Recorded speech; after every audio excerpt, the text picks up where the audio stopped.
नमस्कार, स्वागत है आप सबका हमारे खास कार्यक्रम देश देशांतर में। मैं हूं कवीन सचान। इस वक्त देश में करीब 10.5 करोड़ बुजुर्ग लोग हैं और 2050 तक इनकी आबादी 32 करोड़ को पार कर जाएगी। भारत समेत 64 ऐसे देश होंगे जहां 30% आबादी 60 वर्ष से अधिक उम्र के लोगों की होगी। और ऐसे में आज के दौर में एकल परिवार के दौर में बुजुर्गों की देखभाल और भरण पोषण एक बड़ी समस्या के तौर पर उभर रही है।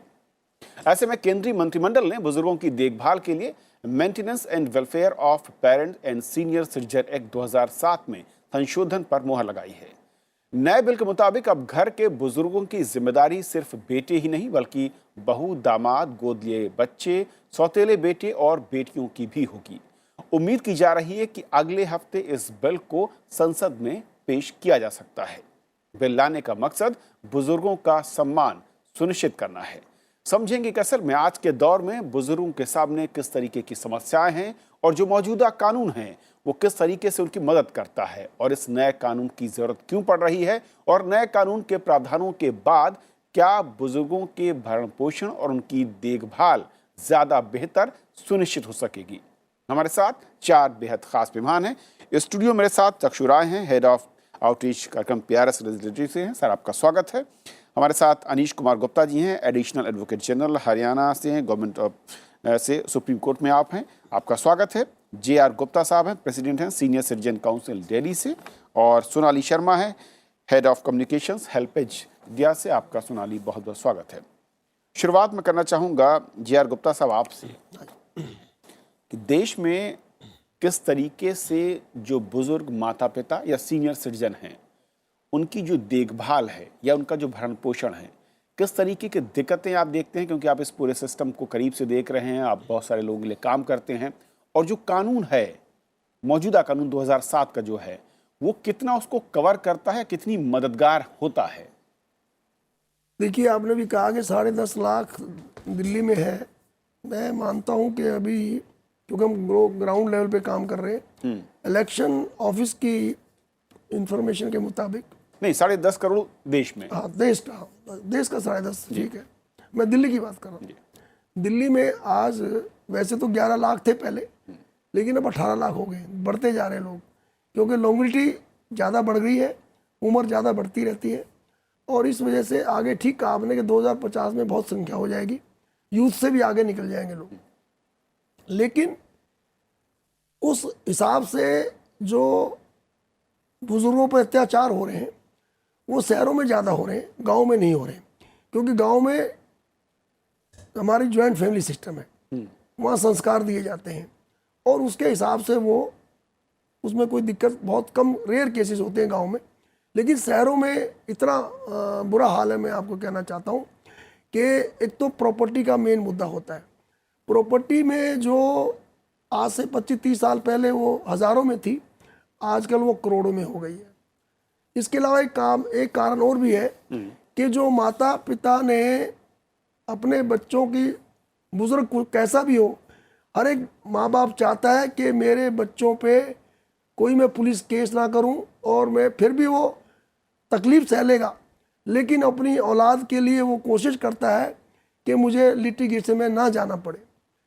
उसके बाद क्या होता है कि कुछ बुजुर्गों ने 25-30 साल पहले as a love and affection अपने बच्चों को सेल डीड कर दी, कह दीजिए, गिफ्ट डीड कर दी, कह दीजिए, तो वो उन्होंने अपने ट्रांसफ़र राइट उनको बच्चों को दे दिया। अब बच्चों के दिल में वो लालच हो गया, और कुछ बच्चे ऐसे उनमें से निकले कि जो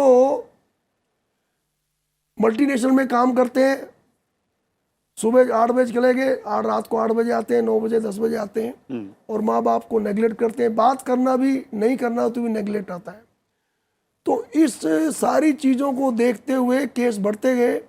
ये शुरू में क्या हुआ, कहानी मैं बताता हूँ। 2007 में तो एक्ट आया है, हम तो इससे बहुत सालों से पहले जुड़े हुए हैं। एक ललिता सरकार का एक केस आया था। साहब जर्नलिस्ट थी, वो हौज खास में रहती थी। वो एक DCP ने, धालीवाल साहब थे, उन्होंने वो ग्रैब कर लिया था। तो वो हाई कोर्ट में केस गया। हाई कोर्ट ने कहा भी इसके लिए तो कुछ फास्ट ट्रैक कोर्ट बनानी चाहिए। तो तब ये 2007 में गवर्नमेंट ऑफ इंडिया ने, मिनिस्ट्री ऑफ सोशल एम्पावरमेंट ने ये केस लेकर है। इसके अंदर ये प्रावधान है कि 90 दिन के अंदर अंदर इस केस का फैसला होना चाहिए। और दिल्ली की मैं पहले एक बार बात करता हूँ, दिल्ली में इस एक्ट में 2 अमेंडमेंट हुई हैं। एक हुई है 19/12/2016 को और एक हुई है 28 जुलाई 2017 को। लेकिन मेरा एक सवाल था, क्या कानूनी प्रावधानों का बुजुर्ग लोग या सीनियर सिटीजन जिसे कहते हैं या माता पिता उस कानूनी प्रावधान का इस्तेमाल करते हैं या रियरली लोग इस्तेमाल करते हैं? मैं कहना चाहता हूँ 30% लोग इस्तेमाल करते हैं, 70% नहीं करते हैं। ओके, 30%। अनिश जी, अब मैं आपको कहता हूँ क्योंकि आप हरियाणा गवर्नमेंट की ओर से सुप्रीम कोर्ट में इस तरह के मामलों को देखते हैं। 2007 के अगर कानून को देखें, कई सारे प्रावधान दिए गए थे और उम्मीद की जा रही थी कि उससे जो बुजुर्ग हैं उनको एक कवच मिलेगा, उनकी भरण पोषण की जो जिम्मेदारी है वो बच्चे या फिर जो फैमिली के मेंबर्स वो निभा पाएंगे। पेनाल्टी तक की बात कही गई थी। वो कितना कारगर अब तक रहा है आपके अनुभव के आधार पर, और क्या नए कानून या कानूनों को ज़्यादा उसका दायरा बढ़ाने या फिर कड़ा करने से वो लक्ष्य हम हासिल कर पाएंगे? मुझे लगता है जो कानून बना देने अकेले से व्यवस्थाएं नहीं बनती हैं और उसका इम्प्लीमेंटेशन प्रॉपरली नहीं हो पाता है। जैसे मैं एक आपको उदाहरण देता हूँ कि एक केस मेरे पास आया था सुप्रीम कोर्ट में।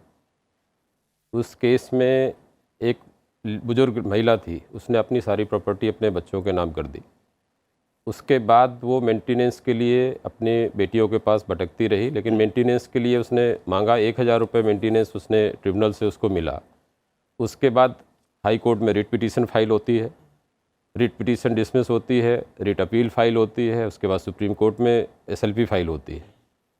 और सुप्रीम कोर्ट में एक बार नोटिस होने के बाद जब तक SLP दोबारा लिस्ट होती है, इस बीच में उसका देहांत हो जाता है।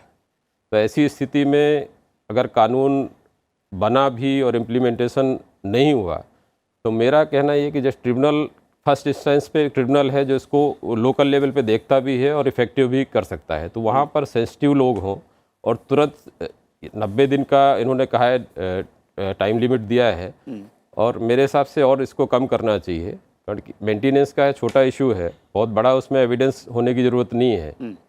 तो इसको और कम करके समय सीमा कम कर देनी चाहिए। और एक बार अगर ट्रिब्यूनल ने मेंटेनेंस अवार्ड कर दिया है तो कोई भी रेट, कोई भी अपील तब तक नहीं फाइल होगी जब तक कि ड्यूरिंग पेंडेंसी का जितना मेंटेनेंस है उसको दे नहीं दिया जाता, तब तक कोई अपील फाइल करने का प्रोविज़न नहीं हो, रिट फाइल करने का प्रोविज़न नहीं हो, तो ये शायद ज़्यादा इफेक्टिव होगा, ऐसा मेरा मानना है। सोनाली, आपसे मैं समझना चाहूँगा कि जिस तरीके से बुज़ुर्गों के सेहत, उनके भरण पोषण या फिर उनकी टेक केयर के लिए जो मौजूदा कानून है अब तक, और जब कैबिनेट ने कुछ संशोधन किए जिसमें कि जो अपर लिमिट थी 10,000 रुपये की उसको बढ़ा दिया है, 6 महीने का जो कैद की सज़ा का प्रावधान कर दिया है, इसमें माता पिता के साथ सास ससुर और सभी जो सीनियर सिटीजन ना भी हों उनको भी इसके दायरे में शामिल कर दिया है।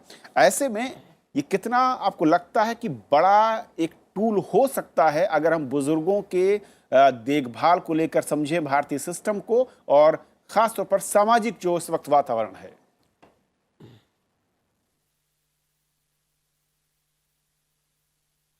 देखिए, इसके 2-3 एक्चुअली पॉइंट्स हैं। एक तो ऑब्वियसली पॉजिटिव स्टेप है कि पहले जहाँ पे 3 महीने का होता था अब 6 महीने का कर दिया है। जहाँ तक जेल टर्म का सवाल है, जहाँ पे पहले 5,000 का कैप था, 10,000 का ऑफेंसिव जो है प्रिजन टर्म कर दिया है। और जो सबसे बड़ी बात है कि उन्होंने जो कैप था 10,000 रुपीज़ मेंटेनेंस का, अब उसको केस टू केस बेसिस पे वो लेंगे। सारी चीज़ें जो हैं वो पॉजिटिव हैं, but I think the main चीज़ जो बार बार आती है वो इम्प्लीमेंटेशन के टाइम पे आती है।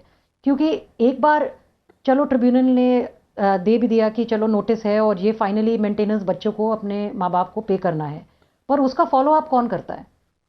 अब उन्होंने तो दे दिया अपना डिसीजन, अब उसका इम्प्लीमेंटेशन हो रहा है नहीं हो रहा है। ये अच्छा है कि उन्होंने ब्रॉड कर दिया है कि केवल माँ बाप नहीं है, और जो केयर टेकर है, केयर गिवर है, वो केवल इमीडिएट चिल्ड्रन नहीं है, मतलब step sons, adoptive daughters and sons, children in law को भी इन्वॉल्व कर दिया है। क्योंकि इसमें कम से कम आपका जो सेफ्टी का जो अम्ब्रेला है वो थोड़ा बढ़ गया है सीनियर सिटीजन्स के लिए। पर मेन मुद्दा उसमें आता है, एक तो जो रेजिस्टेंस, जैसे गुप्ता जी ने कहा कि काफ़ी सीनियर सिटीजन्स होते हैं जो घर का मामला बाहर लाना नहीं चाहते। जब वो मामला बाहर आता है तो काफ़ी टाइम तक वो खिंचा जाता है एंड अनफॉर्चुनेटली सीनियर सिटीजन के पास अनलिमिटेड टाइम नहीं होता है।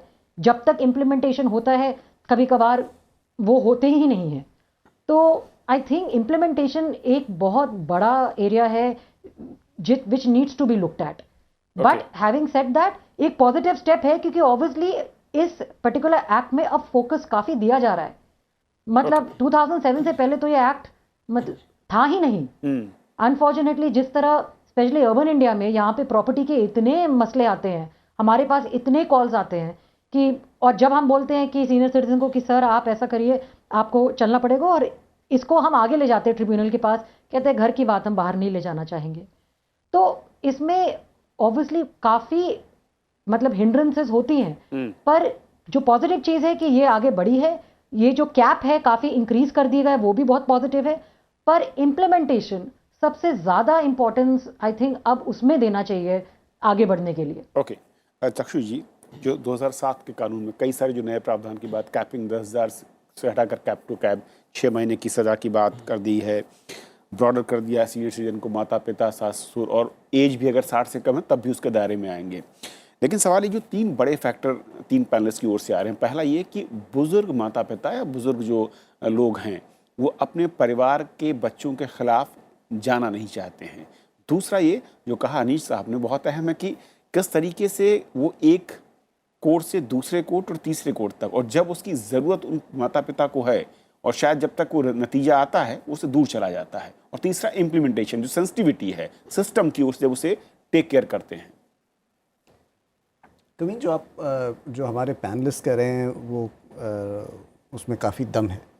अगर मैं 2007 का कानून देखूं तो उसकी एक पृष्ठभूमि है। वो पृष्ठभूमि ये है कि केंद्र सरकार का कानून आने से पहले हिमाचल प्रदेश में कानून आया था, मध्य प्रदेश में कानून आया था। जो हमारा कोड ऑफ पीनल कोड है उसके अंदर एक क्रिमिनल प्रोविज़न है जो कि माता पिता की मेंटेनेंस के लिए है। संविधान के अंदर भी एक आध लाइनें कही गई हैं कि भाई किस तरह से सीनियर सिटीजन्स की मेंटेनेंस की बात होनी चाहिए। हिंदू जो हमारा कोड है अडॉप्शन और प्रॉपर्टी को लेकर, उस पर भी एक प्रावधान है। बट ये सभी प्रावधान अलग अलग जगहों पर थे और केंद्र सरकार ने ये सोचा कि एक ऐसा ओमनीबस कानून लाया जाए जो कि कंकरेंट लिस्ट में हो और पूरे देश में जिसका एप्लीकेबल हो। कानून लाया गया, पार्लियामेंट्री स्टैंडिंग कमेटी को गया, उसके बाद संसद ने पास किया। अब कानून एक हद तक काम कर सकता है। कानून का दायरा सीमित है, मेडिसिन अच्छी होती जा रही है, केयर गिविंग अच्छी होती जा रही है, तो लोगों की जो उम्र है वो बढ़ रही है। पहले जब देश आज़ाद हुआ था तो मेरे ख्याल से लाइफ एक्सपेक्टेंसी शायद 50 तक की होती थी। अब लाइफ एक्सपेक्टेंसी बहुत ज़्यादा बढ़ गई है। तो the number of older people will increase, वो तो बढ़ेगा। अगर बात किसी केस को ट्राइब्यूनल तक ले जाने पर आ जाती है तो वैसे ही एक वो एडवर्सेरियल प्रोसेस शुरू हो गया है और एडवर्सेरियल प्रोसेस में दोनों ही साइड्स को सुनने का मौका मिलेगा। एक 2007 में कानून ने अच्छी बात ये कही थी कि उन्होंने एक सीमित दायरा रखा था कि 90 दिन का था। क्रिमिनल केसेस में थोड़ा सा समय लगता था, तो ये 90 दिन का दायरा कि इस टाइम लिमिट के अंदर आपको मेंटेनेंस आ जाएगी। अब एक दशक के बाद क्या ये देखने में आ रहा है कि वो 90 दिन का दायरा ज़्यादा है या कम है, तो उसको रिविजिट, तो जो ये नया कानून आ रहा है ये कुछ चीज़ों को रिविजिट कर रहा है। एक ये कि डेफिनेशन क्या हो सीनियर सिटीजन्स की, दूसरा ये कि ऑब्लिगेशन किसका हो। बट एक तीसरी भी चीज़ होनी चाहिए और वो तीसरी चीज़ ये है कि इस कानून के ऊपर चर्चा इतनी हो कि जो भी जवान लोग हों जिनके माता पिता बूढ़े हो रहे हों उनको एहसास हो कि भाई हमारी एक ये ऑब्लिगेशन है। अगर नैतिक नहीं है तो लीगली तो एक ऑब्लिगेशन है। तो जब ये कानून सक्सेसफुल तब होगा जब लोगों को इसके प्रावधानों का इतना मालूम पड़ जाएगा कि भाई जेल टाइम है, ये मालूम पड़ जाएगा कि भाई एक मेरी रिस्पॉन्सिबिलिटी है, अगर मैं नहीं करूँगा तो जग हंसाई होगी, मेरे माँ बाप अगर कोर्ट में जाएंगे तो। एक गुप्ता जी ने एक बात शुरू करी थी, उन्होंने ये कहा था कि प्रॉपर्टी को लेके बहुत केसेस आते हैं, तो 2007 का कानून उसको थोड़ा सा एड्रेस करता है और वो ये कहता है कि भाई जो भी लोग प्रॉपर्टी इनहेरिट करेंगे, मेंटेनेंस देने की जिम्मेदारी प्रोपोर्शनल उन पर आती है। तो अगर इस चीज़ को भी ज़्यादा पब्लिसाइज किया जाए, कई बार मुझे, मेरी जानकारी हो सकता है कम हो, बट कई बार मुझे ये भी लगता है कि कानून की जानकारी अगर माता पिता और बच्चों दोनों तरफ हो तो मेरे ख्याल से कानून की सशक्तता बढ़ जाती है। सोनाली, एक चीज़ मैं चाहूँगा कि सुझाव के तौर पर, क्योंकि जब हम चर्चा कर रहे हैं तो बेहद अहम है कि ये संसद में जब आएगा, किस तरीके से 2-3 फैक्टर हैं जो कि ऐड ऑन किए जा सकते हैं इस बिल के साथ जब इस संसद में आए, जैसा कि जो हम लोग चर्चा कर रहे हैं कि पहला ये कि कुछ राज्यों में इस तरह के प्रावधान हैं कि जो भी बच्चे हैं जो इसके दायरे में हैं, जो जिनके पेरेंट्स हैं, अगर वो टेक केयर नहीं करते हैं तो जहाँ पर वो जॉब कर रहे हैं वहाँ से सैलरी का एक पोर्शन कट करके पेरेंट्स को दिया जाए। कुछ इस तरह के प्रावधानों की बात भी है। तो कुछ ऐसे आपको लगता है कि नए तरह के सुझावों को भी इसमें जोड़ने की जरूरत होगी जब ये संसद में आए?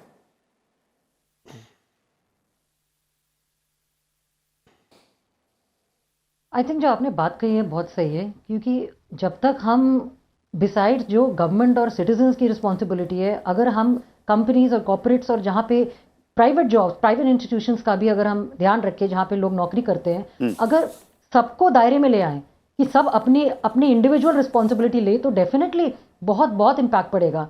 पर आई थिंक एक जो बहुत ही बेहतरीन चीज़ जो अभी कही गई है कि इस लॉ का अवेयरनेस बहुत कम है। हम जैसे हेल्पेज इंडिया में हम बहुत क्लोजली सीनियर सिटीजन एसोसिएशन के साथ काम करते हैं, गुप्ता जी के साथ काम करते हैं, एंड हमारा सब one of the most important चीज़ जो हम बार बार सीनियर सिटीजन्स को अवेयरनेस के तौर पे जागरूक करने की कोशिश करते हैं, वो राइट्स अवेयरनेस के दायरे में आता है, जो है मेंटेनेंस एक्ट। हर साल 15 जून को world Elder abuse awareness day माना जाता है, और हर बार ये जो उसमें से जो फैक्ट्स और फिगर्स निकलते हैं कि उनके अपने बहू या बेटे प्राइमरी अब्यूजर्स होते हैं। पर जब अवेयरनेस की बात आती है, आधे से ज़्यादा सीनियर सिटीजन्स तो अवेयर ही नहीं है कि ये मेंटेनेंस एक्ट आया है, ना उनको इनके बारे में अवेयरनेस है, जो अब्यूज़ कर रहा है उनको भी अवेयरनेस नहीं है। तो जब तक अवेयरनेस नहीं होगी तो कोई डेटरेंट होगा ही नहीं, मतलब कुछ वो रोकेगा ही, कोई उसको पता है कि मैं जो कर रहा हूँ ठीक कर रहा हूँ। तो जब तक अवेयरनेस ना हो, जब तक सारे स्टेक होल्डर्स को, केवल गवर्नमेंट और सिटीजन्स और सीनियर सिटीजन एसोसिएशंस के दायरे के बाहर सबको इन्वॉल्व किया जाए, तब तक इसका अच्छी तरह से समाधान नहीं हो पाएगा। So I think that is something जो, जैसे आपने कहा, I think it is important कि बाहर के अदर स्टेक होल्डर्स को भी इन्वॉल्व किया जाए और अवेयरनेस को डेफिनेटली बहुत ज़्यादा इसके बारे में एडवर्टाइज किया जाए, क्योंकि वरना अगर जब कहते हैं ना इग्नोरेंस इज ब्लिस, पर इस केस में अगर आप जानते नहीं हैं तो फिर आप तो सहते रहेंगे ना। बिल्कुल, क्योंकि 2 राज्य हैं जो अब तक जानकारी, मध्य प्रदेश और असम, जहां पर 10% की सैलरी की कटौती का प्रावधान तक है। लेकिन अनीस साहब, मैं कुछ और इस तरह की चीज़ों को समझना चाहूँगा जो कि इसमें अगर जोड़ी जाती हैं, इसमें और ऐड की जाएं तो ज़्यादा प्रभावी है। जैसे कि मसलन कहा जा रहा है कि पेरेंट्स अगर ना भी चाहें, वो केस नहीं करना चाहते, क्योंकि अमूमन कोई भी माता पिता या बुजुर्ग अपने बच्चों के खिलाफ नहीं जाना चाहता, भले वो कितने कष्ट में हो, यह हकीकत है। और शायद इसका दुरुपयोग या इसका फायदा कुछ बच्चे उठाते हैं। ऐसे में सोमोटिव सिस्टम या पुलिस कॉन्जिनेंस लेते हुए अगर केस कर सकता हो और माता पिता को बिना बताए फोर्स कर सकता हो बच्चों को, इस तरह के अगर सिस्टम को हम इसमें अडॉप्ट कर पाए, जोड़ पाए, कर सकते हैं। लेकिन जो इम्प्लीमेंटेशन एजेंसी है, उनकी सेंसिटिविटी, उनकी जो भावनात्मक लगाव बुजुर्गों के प्रति होना चाहिए, वो जब तक हम सिस्टम में डेवलप नहीं करेंगे, तो आप कोई केस कर लीजिए, कोई कुछ कर लीजिए, उसका इफ़ेक्टिव इम्प्लीमेंटेशन नहीं होगा। उसका इफ़ेक्टिव इम्प्लीमेंटेशन के लिए हमको चाहिए कि जो सिस्टम में हो उनको इफ़ेक्टिव अवेयरनेस के साथ साथ इफ़ेक्टिव ट्रेनिंग होनी चाहिए कि भाई ये केस आया है, इसको समय रहते हमको उसको ध्यान देना है। ट्रिब्यूनल ने तो ठीक है लिमिट, आपने टाइम लिमिट फ्रेम कर दी है। हाई कोर्ट के पास आपके पास कोई टाइम लिमिट फ्रेम नहीं है। रेट जुडिक्शन 227 में फाइल कर सकते हैं, वो फाइल करने के बाद कब डिसाइड होगा कुछ पता नहीं है। तो क्या ये भी मुमकिन है, किया सकता है कि ट्रिब्यूनल के फैसले के बाद ही मेंटेनेंस देने का काम शुरू हो जाए और उसके बाद ही आप हायर कोर्ट में अपील कर सकते हैं? हाँ, वो मैंने पहले भी कहा है। ये ऐसा चीज नहीं, मुमकिन नहीं है। नहीं, ये गलत जो ठीक, मैं इससे एग्री नहीं कर रहा। ओके, मैं ये कहना चाहता हूँ, मेंटेनेंस में और ट्रिब्यूनल में ये प्रोविजन है कि हाई कोर्ट का जजमेंट है और सुप्रीम कोर्ट का जजमेंट है। और उन दोनों जजमेंट बहुत लेटेस्ट हैं। हाई कोर्ट ने भी कह दिया we will not interfere in the tribunal court order, and supreme court ने भी कह दिया है अक्टूबर 2019 में कि हम इंटरफेयर नहीं करेंगे, जो ये फाइनल होगा बिल्कुल होगा। तो ये गवर्नमेंट ने बिल्कुल ठीक सोच के किया है, और ये जो एक्ट में प्रोविजन जो किया है वो इसलिए किया है कि 10,000 रुपये में गुजारा नहीं होता है, और ये 10,000 रुपये की लिमिट जो है बहुत पुरानी चल रही थी और इन्हें वो खत्म कर दी है। नहीं, मैं पहले पॉइंट पर रहा हूँ, आप कह रहे हैं कि ट्रिब्यूनल के फैसले को हाई कोर्ट सुप्रीम कोर्ट मानेंगे, उसको बदलेंगे ऐसा नहीं, है लेकिन कि- क्या दूसरी पार्टी का ये अधिकार खत्म हो जाता है कि वो ट्रिब्यूनल के फैसले के देखिए, खिलाफ हाई कोर्ट या सुप्रीम कोर्ट मैंने नहीं ये जा सकता? वो किया है, मैं आपको केस से जुड़ा हुआ रहा हूँ, मैं 2 केसेस हमने किए हैं, और आप हर बार कहते हैं कि बेटा और बहू परेशान करते हैं, लड़कियां भी कम नहीं है। हमने 2 केस ऐसे लड़कियों के देखे हैं, मैरी डॉटर और विडो थी, वो एक मालवीय नगर में रहती थी, एक लाजपत नगर में रहती थी, उनके केस हमने किए हैं, और उसमें डिस्ट्रिक्ट मजिस्ट्रेट ने फैसला लड़की के फेवर में दे दिया। तो फिर हमने अपील करी डिवीजन कमिश्नर के यहाँ, और डिवीजनल कमिश्नर के यहाँ अपील में हम लोग जीत गए। उन्होंने कहा नहीं, आपको मकान खाली करना पड़ेगा, उन्होंने मकान खाली कर दिया।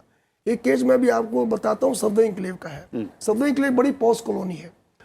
उसमें क्या हुआ कि सीनियर सिटीजन को पहले उसने डिस्ट्रिक्ट मजिस्ट्रेट को रूल है कि डिस्ट्रिक्ट मजिस्ट्रेट पर जाइए पहले आप, और डिस्ट्रिक्ट मजिस्ट्रेट कोई एडवोकेट की जरूरत नहीं है इसमें, तो ये भी कर दिया कि एडवोकेट की भी जरूरत नहीं है, आप सिंपल एप्लीकेशन दीजिए और आपका डिसीजन हो जाएगा, दोनों को बुला लेंगे।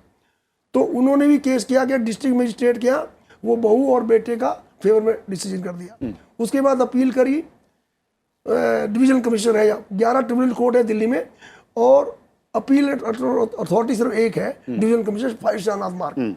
तो वहां पर वो सीनियर के फेवर में आ गया। उसके बाद बेटे बहू ने हाई कोर्ट में गए, हाई कोर्ट ने ये रूलिंग दी कि बाप बेटे का मामला है, इसलिए हम इसमें इंटरफेयर तो नहीं करेंगे, लेकिन तुम्हें 6 महीने का टाइम दे देते हैं। लेकिन सर, जो रिस्पेक्ट दिल्ली के अलावा देश के तमाम राज्यों में, शायद अनीस साहब बेहतर समझा पाएंगे कि डिविजनल कोर्ट से लेकर हाई कोर्ट में मामले लंबित, तारीख कब आएगी, 10 बरस 5 बरस शायद कोई नहीं जानता। और इसीलिए जो बार बार मैं फोकस करूँ, क्योंकि कई सारे सुझाव इस तरह के इसमें दिख रहे हैं जो लोगों ने कहे कि ड्यूरेशन को फिक्स करने के साथ साथ आपको ये भी फिक्स करना पड़ेगा कि लोअर लेवल पे ही मेंटेनेंस या फिर जो चीज़ें हैं वो शुरू हों। चक्षु, क्या इसको लेकर कुछ? हाँ कविन, आई थिंक जो आपने जिससे अपने प्रश्न की शुरुआत करी थी वो ये था कि क्या हमें हमेशा वेट करनी पड़ेगी कि एक वृद्ध नागरिक अपना केस लेके आए, या हमारा एडमिनिस्ट्रेशन ही इतना सचेत हो कि लोकल एडमिनिस्ट्रेशन ये देखता रहे कि रेगुलर इंटरेक्शन से उसे मालूम पड़ सके कि भाई कहाँ पे किस सीनियर सिटीज़न को दिक्कत आ रही है, और अगर वो दिक्कत आ रही है तो स्टेट ही सुओ मोटो जाके ट्राइब्यूनल में कह दे कि हमें ये लग रहा है कि यहाँ पे 5 ऐसे केस आ रहे हैं जहाँ पे ये दिक्कत है। इससे 2 चीज़ें होंगी। एक ये होगा कि किसी सीनियर सिटीज़न को उतनी देर तक उस बात को छुपा के उस शर्म में नहीं रहना पड़ेगा कि मेरे बच्चे मेरा देखभाल नहीं कर रहे हैं, और वो ऑटोमेटिकली अपने पास स्टार्ट हो जाएगा। जब स्टेट इसको करेगा तो स्टेट एक ऑर्गेनाइज तरीके से करेगा, एक कोई कमेटी बैठेगी जो कि रेगुलर 6-7 महीने में जो भी होगा वो स्टडी करेगी, हर एरिया में बैठेगी। गुप्ता साहब कह रहे हैं कि 11 कोर्ट हैं तो उसका कुछ फ़ायदा होगा। तो एक ये है। दूसरा ये है, हमें ये भी समझ लेना चाहिए कि कानून के दायरे कितने हैं। एक कानून का दायरा ये है कि कानून जब बात खराब हो जाती है तब आता है। दूसरा, अगर मैं सुझाव देना चाहूँ तो मैं ये कहूँगा कि कुछ चीज़ों में लिटरेसी बढ़नी चाहिए, कानून के बारे में जानने के लिए लिटरेसी बढ़नी चाहिए। दूसरी लिटरेसी ये बढ़नी चाहिए कि जो हमारे सीनियर सिटीजन्स हो रहे हैं, अगर वो फाइनेंशियली लिटरेट हों, उन्हें अगर इस बात की जानकारी हो कि अपना रिटायरमेंट कैसे प्लान करना है, तो शायद वो ये ज़रूर प्लान कर पाएंगे कि भाई एटलीस्ट इकोनॉमिकली तो ना डिपेंडेंट हो सकता है इमोशनली डिपेंडेंस हो या फिर घर की तरफ से डिपेंड हो, तो एटलीस्ट इकोनॉमिकली ना डिपेंडेंस हो। ये जो कानून है ये सिर्फ इकोनॉमिक पहलू को देखता है, और जो हमारे सीनियर सिटीजन्स हैं उनको सिर्फ मेंटेनेंस वो 10,000 या 20,000 रुपये सिर्फ उसकी ज़रूरत नहीं है, वो तो ही है उनकी ज़रूरत, बट उनको एक लगाव की ज़रूरत है, एक अपनेपन की ज़रूरत है, एक फैमिली एटमॉस्फेयर की ज़रूरत है, जो कि शायद कानून कभी भी नहीं प्रोवाइड कर पाएगा। अनीस साहब, बहुत संक्षेप में कोई और ऐसा सुझाव आपको लगता है जो कि ज़रूरत है, क्योंकि आपका ज़मीनी तौर पर इस तरह के मामलों को आप हैंडल करते हैं? मुझे यही लगता है इम्प्लीमेंटेशन के समय मतलब लोगों को जो सिस्टम है, जैसे कोर्ट में भी हैं क्लर्क्स हैं जो मैटर्स लिस्ट करते हैं, उनको भी ये ट्रेनिंग होनी चाहिए कि जब ये सीनियर सिटीजन्स का मामला है इसको हमको प्रायोरिटी पे लिस्ट करना है। उसके लिए ये ज़रूरी नहीं है कि दोबारा से उसके लिए कोई मेंशन करेगा, कोई एप्लीकेशन देगा तब लिस्ट करना है। फर्स्ट प्रायोरिटी पे वो लिस्ट होना चाहिए, with in the time frame उसका डिस्पोजल होना। वो कोर्ट में हो चाहे क्लर्क्स में हो या सब जगह होनी चाहिए, सब जगह होनी चाहिए। और शुरुआत में परिवार से होनी चाहिए, तभी शायद हम कहें कि कानून जो है वो उसका डर दिखे। लेकिन जो चक्षु जी ने कहा बहुत अहम है कि जो आत्मीयता, जो अपनापन उन पेरेंट्स को चाहिए वो ज़्यादा ज़रूरी है, बशर्ते कि जो आर्थिक तौर पर उनको मदद की बात कानून करता है। बहुत बहुत शुक्रिया आप सभी मेहमानों का हमारे साथ इस बेहद अहम चर्चा में शामिल होने के लिए। फिलहाल आज इतना ही, नमस्कार।